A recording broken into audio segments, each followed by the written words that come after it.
Morning, everybody. Letting BlackRock into your economy is like letting a nonce into your school. That's not my quote, that's a quote from a guy called David Curtin, who is the head of the Heritage Party in the UK. And it couldn't be more apt. Letting BlackRock into your economy is very much like letting a nonce into your school. What do I mean by that, and why am I discussing it? Well, because Keir Starmer, in his infinite wisdom, has put out a photo and put out a statement saying that he's intent on bringing wealth and investment into the pockets of the British people and the British economy. And the best way to do that is through partnering with global companies like BlackRock, and he specifically names BlackRock. Now, I don't know if you know who BlackRock are. I put a video on 2-3 months or so ago. I'll try and find it and copy it into the comments here, saying who really runs the world.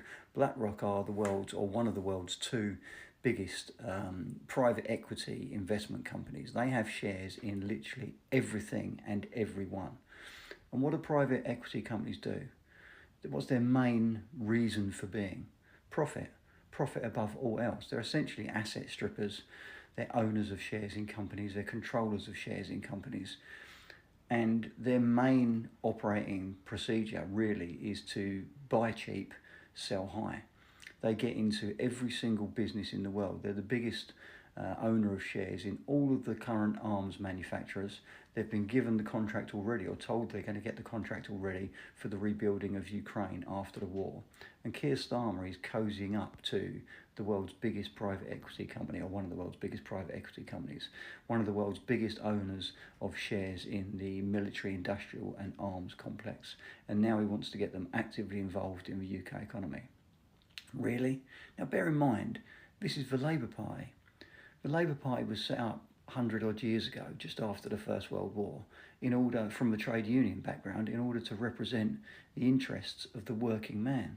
They're supposed to be against big business, or at least tempering the benefits of big business in favour of the workers, in favour of the working classes, in favour of the everyday man. And yet here Keir Starmer is cozying up to Larry Fink, the head of BlackRock, and telling the whole world publicly that they need to get involved in the British economy to make us all wealthier. Really? Is it going to make us all wealthier, or is it going to make BlackRock wealthier? Is it going to be for the benefit of the British public, or is it going to be for the benefit of the globalist, New World Order, World Economic Forum, whatever you want to call them?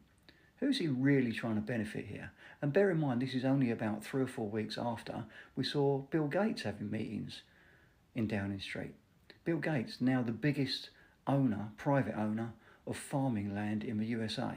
And then lo and behold, literally 2 weeks after that meeting, farm taxes go up to basically push small family farm holdings to sell their farmland. Something stinks here. It absolutely stinks to high heaven. You have to ask yourself, is Keir Starmer a genuine Labour man? Is he genuinely representing the interests of the British people? Is he genuinely representing the working man? Or is he actually representing the interests of his bosses on the global stage and feathering his own nest? So I'll leave you with that quote again. Inviting BlackRock into your economy is like inviting a nonce into your school. What do you think? True or not?